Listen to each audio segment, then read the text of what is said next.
नमस्कार, आप देख रहे हैं वन इंडिया हिंदी। मैं हूं पवन नौटियाल। आज हम बात करेंगे उत्तराखंड की। उत्तराखंड की अगर बात करें तो विधानसभा चुनाव नज़दीक है। ऐसे में सभी राजनीतिक दल अपनी अपनी तैयारियों में जुटे हैं।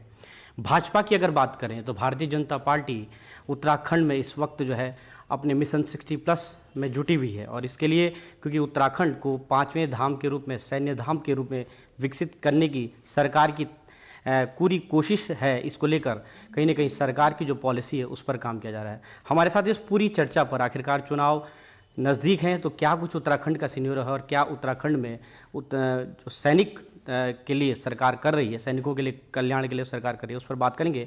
हमारे साथ इस वक्त खुद मौजूद हैं उत्तराखंड के सैनिक कल्याण एवं उद्योग मंत्री गणेश जोशी जी। सबसे पहले उनका स्वागत करते हैं। जोशी जी, स्वागत है आपका। नमस्कार सर, सवाल यही है, उत्तराखंड की अगर बात करें, यहाँ की पृष्ठभूमि की बात करें, सैनिक ये बाहुल्य प्रदेश है, आपके पास बहुत बड़ी जिम्मेदारी भाजपा ने सौंपी है, सरकार ने सौंपी है। किस तरह से देखते हैं इस चुनौती को? देखिए, सबसे पहले तो मैं आभार व्यक्त करना चाहता हूँ प्रधानमंत्री मोदी जी का, अमित शाह जी का, नड्डा जी का, अपने नेतृत्व का, जिन्होंने मेरे जैसे फौज के सिपाही को सैनिक कल्याण मंत्रालय जैसा महत्वपूर्ण मंत्रालय देकर मोदी जी की परिकल्पना और मेरा ड्रीम प्रोजेक्ट सैन्य धाम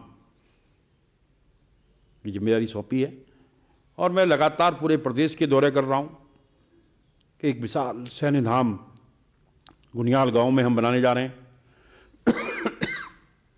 जिसके लिए हमने संकल्प लिया है कि हम हर उस शहीद के घर की पवित्र मिट्टी लेकर देहरादून आएंगे, एक कलश में रखकर उसको हम ला रहे हैं और उस पवित्र मिट्टी से सैन्य धाम का निर्माण करेंगे।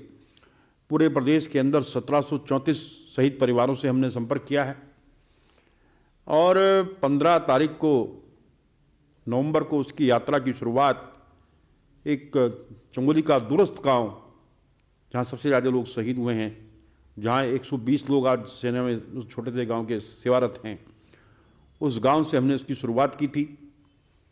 और पिथौरागढ़ में जो सबसे ज़्यादा शहीद हुए मुनाकोट ब्लॉक से हुए हैं, वहाँ से हमने उसकी शुरुआत की थी। और अभी तक पौड़ी, बागेश्वर, रुद्रप्रयाग, अल्मोड़ा, नैनीताल, इन जिलों में हम जा चुके हैं। और जो यात्रा को रिस्पांस मिल रहा है, जिस प्रकार के भाव लोगों के अंदर हैं, मैं देख रहा था एक शहीद की भाभी जब उस घर के आंगन की पवित्र मिट्टी दे रही थी, उसकी आंखों में आंसू थे और उसने बाकायदा पूजा करके विधि विधान के साथ पंडितों को बुलाकर शंख की ध्वनि कर उस मिट्टी को सौंपा। और उनका ये कहना है कि भारतीय जनता पार्टी ने एक बहुत ही सही निर्णय लिया है, क्योंकि धाम का मतलब एक मंदिर से होता है और उस धाम में हम भारत की सेना में 2 सैनिकों की पूजा होती है, बाबा हरभजन सिंह की और बाबा जसवंत सिंह की। उन दोनों के मंदिर उसमें बनाने जा रहे हैं। सभी शहीदों के चित्र उनके विवरण के साथ उसमें होंगे, म्यूजियम उसमें होगा, थिएटर उसमें होगा, अमर जवान ज्योति उसमें होगी, लाइट एंड साउंड शो के माध्यम से गारंटी पिक्चर्स को हम वहाँ पर दिखाएंगे। सारे आधुनिक जो वेपन्स का लेआउट उसमें होगा। इस कल्पना के साथ हम उसका निर्माण करने जा रहे हैं। और सबसे बड़ी बात एक भाव की है। मैं जब अभी 4 दिन पहले एक मेजर अदालत के घर में मैं खुद और हमारे रक्षा राज्य मंत्री अजय भट्ट जी जब उस घर में गए और जो शहीद को उस पुष्पांजलि अर्पित करके हमने उसकी मिट्टी ली, तो पूरा परिवार वह विभोरित था। कहने लगा कि हमें सोचा भी नहीं था कि हमारे बच्चों को, क्योंकि देखिए हमारे बच्चों को उतना सम्मान मिलेगा। देखिए, हम किसी शहीद को जिंदा वापस नहीं ला सकते, लेकिन उस शहीद के परिवार को सम्मान देना, उस शहीद को सम्मान देना, उसकी यादों को जिंदा रखना, ये हमारा जिम्मेदारी है, हमारा कर्तव्य है और उस दिशा में हमारी सरकार काम कर रही है। हमने कहा है कि जहां कहीं भी शहीद होंगे, उस गांव का या उसके वहां जो विद्यालय होगा उसका नाम उस शहीद के नाम पर होगा।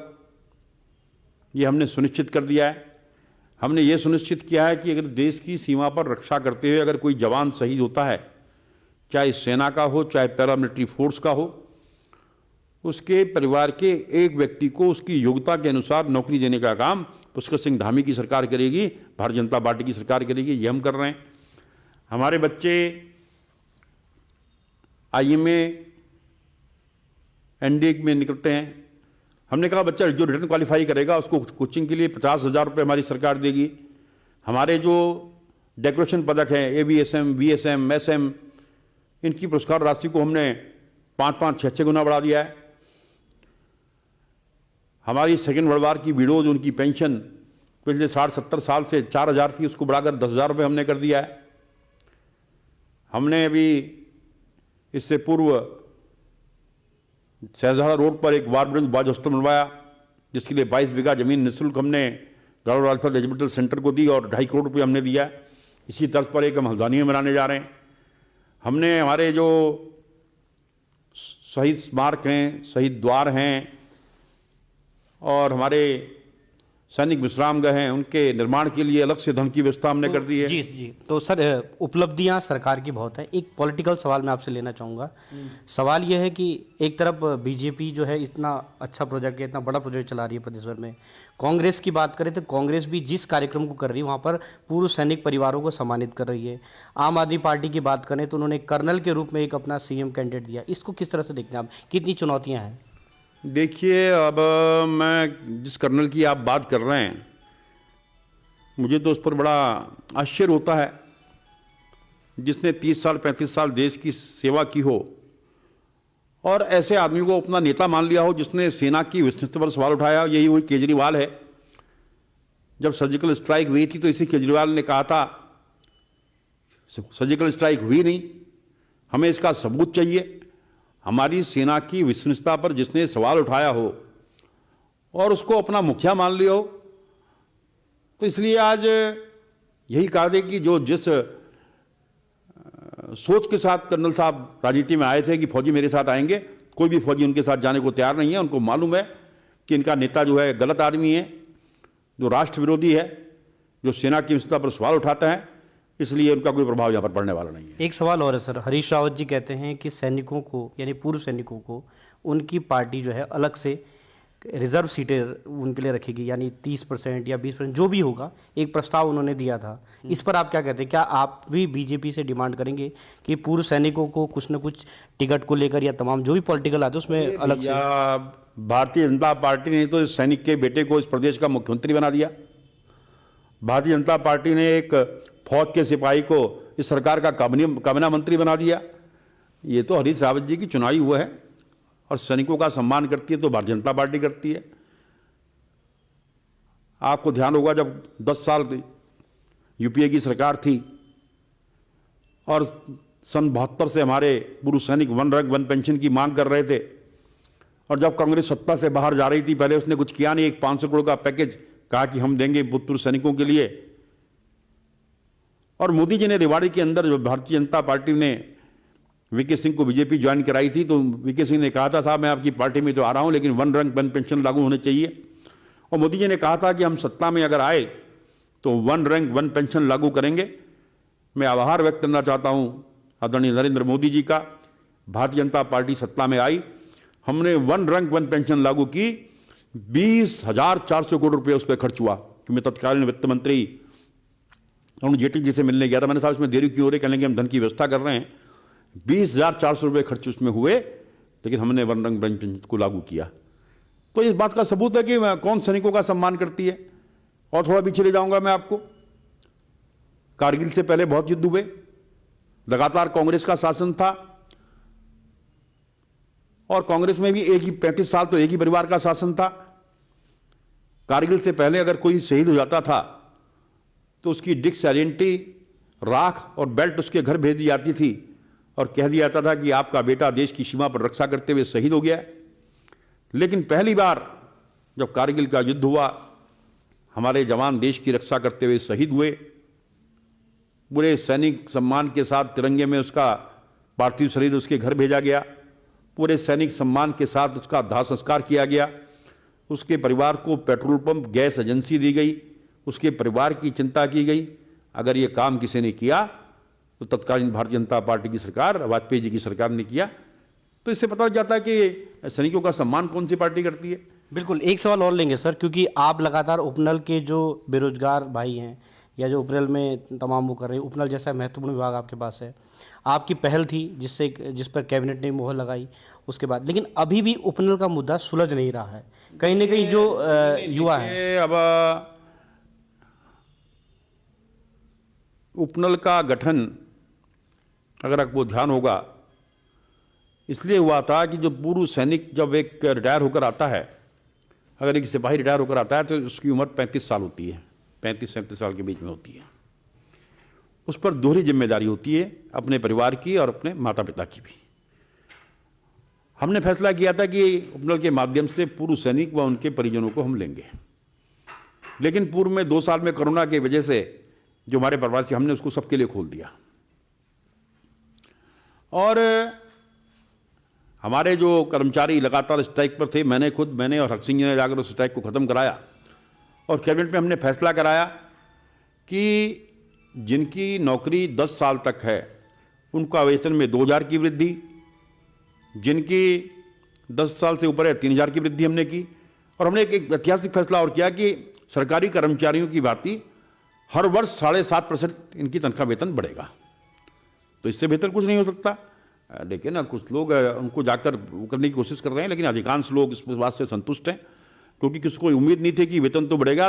वेतन बढ़ने की तो बात वो कर रहे थे, लेकिन उनको ये नहीं था कि 7.5%, क्योंकि हर साल मान लिया किसी का 15,000 वेतन है तो 15 सत्ते 105, 1,000 ऑटोमेटिक उसका बढ़ जाएगा, तो उनको स्ट्राइक करने की जरूरत ही नहीं पड़ेगी। इस काम को हमने किया है। और इसलिए ये कहना कि अगर 23,000 हमारे कर्मचारी हैं, उसमें से 500-700 लोग सिर्फ वो लोग हैं जो इससे संतुष्ट नहीं है, बाकी सब लोग संतुष्ट हैं।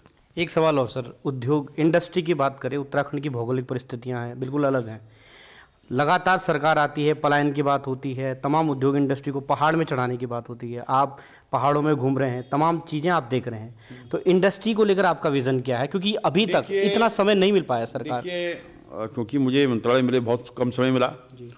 उसके बावजूद हमने कहा कि हमारे इंडस्ट्रीज को पहाड़ में पहुंचा जाए। और आज पहाड़ में जितने भी हमारे इंडस्ट्री एरिया हैं, सब जगह मैंने देखा कि जो हमारे प्रवासी भाई आए हैं वो बहुत अच्छा काम कर रहे हैं। हम उनको सब्सिडी दे रहे हैं, उनको अलग से हम बढ़ावा दे रहे हैं। और अभी नए इंडस्ट्रियल जो इलाके हैं उनको हम पहाड़ में डेवलप कर रहे हैं, ताकि हमारे पहाड़ के लोग अधिक से अधिक इसका लाभ ले सकें। दूसरा, महिलाओं के लिए हमने अलग से एक नीति बनाई है कि कोई महिला अगर उद्यमी लगानी चाहती है उसको 5% की हम छूट देते हैं। और एक काम हमने और किया है कि जो हमारा सैनिक बहाली प्रदेश है, हमने कहा कि कोई अगर पूर्व सैनिक इंडस्ट्री करना चाहता है उसको 5% की छूट हम देंगे। इस दिशा में हम काम कर रहे हैं। सर, एक आखिरी सवाल लेते हैं। मसूरी की बात जरूर यहाँ पर होनी चाहिए, क्योंकि आप विधायक भी हैं वहाँ से, और मसूरी में जो विकास का रोड मैप आपने तैयार किया है, रोपवे की बात करें, टनल की बात करें, आप लगातार केंद्रीय मंत्रियों से मुलाकात करते हैं, कुछ ना कुछ सौगात लेके आते हैं।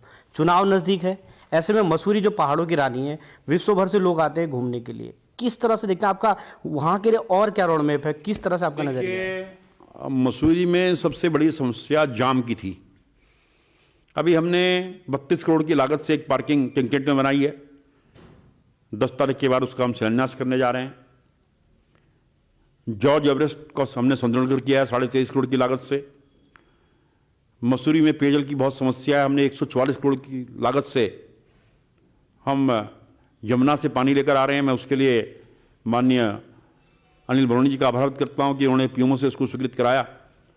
और आने वाले 35-40 साल तक मसूरी की पेयजल की समस्या का उससे समाधान हो जाएगा। इसी प्रकार मैं गडकरी जी से मिला था और एक 4.5 किलोमीटर की tunnel, total 9.6 kilometre including road, जो पहले 700 करोड़ का था बढ़कर अब 837 करोड़ हो गया है, उसकी डीपीआर बन गई है, उसकी स्वीकृति मिल गई है।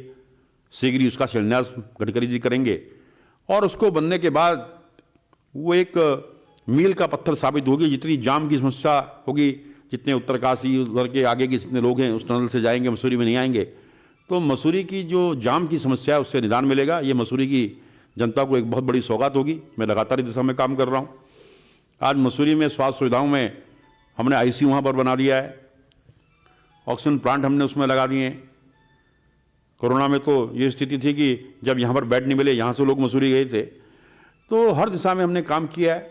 और रोपवे की जिस काम की हमने बात की है, आपने बात की है, क्योंकि होम से बीच में ITBP आ रही थी। मैं आभार व्यक्त करना चाहता हूँ माननीय अमित शाह जी का, उन्होंने कैबिनेट से उसको पास करा दिया, हमें छूट मिल गई है। सिर्फ पर्यावरण का एक NOC हमको मिलना है, जैसे वो मिलेगा उस काम को हम शुरू कर देंगे। और एक इस बात पर भी वो कर लेते हैं, चुनाव नज़दीक है, समय आपका कम है, तो आखिरी अब आपका, क्योंकि जो आपको एज अ जो मंत्री के तौर पर आपका कार्यकाल रहा है, कितने संतुष्ट हैं? और अब आपको क्या लगता है कि एक कोई आपका ड्रीम या इस तरह का कोई आपका प्रोजेक्ट जिसको आप पूरा करना चाहते हैं अपने मंत्री? देखिए, मेरा ड्रीम प्रोजेक्ट सैन्य धाम है।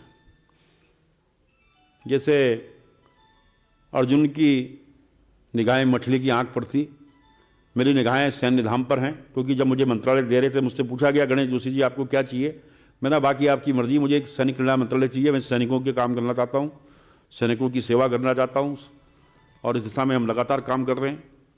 शहीदों के नाम पर द्वार हमने बनाए हैं, स्मारक हमने बनाए हैं, भर्ती में छूट मैंने दिलवाई है। आज तो मैं मंत्री हूँ, तब तो मैं विधायक था, मैं CDS से मिला था। और हर सैनिक की व्यक्तिगत समस्या हो चाहे सामूहिक समस्या, उसका निदान करने का प्रयास हम करते हैं। जहाँ आम जनता की हम समस्याएं सुनते हैं, तो स्वाभाविक है कि जब कोई सैनिक आता है तो उसको एक विशेष अटेंशन मैं देता हूँ। तो ये थे हमारे साथ उत्तराखंड के सैनिक कल्याण और उद्योग मंत्री गणेश जोशी जी, जिन्होंने साफ कहा कि उनका जो ये कार्यकाल है और जिस कार्यकाल के तहत वो काम कर रहे हैं और जो विधायक के तौर पर भी वो काम कर रहे हैं, तो उनका एक ही उद्देश्य, अभी सबसे बड़ा जो उद्देश्य है वो है सैनिक, जो सैन्य धाम है, जो उत्तराखंड में सैन्य धाम बन रहा है, उसका कामकाज पूरा करना और उसको धरातल पर लाना, यानी कि उसको जो उनका विज़न है उसको पूरा करना। और साथ ही उन्होंने ये भी कहा कि मसूरी को लेकर जो उनके सौगात है, मसूरी को लेकर जो उनका विज़न है, वो जल्द ही पूरा होगा। देहरादून से वन इंडिया के लिए पवन नौटियाल।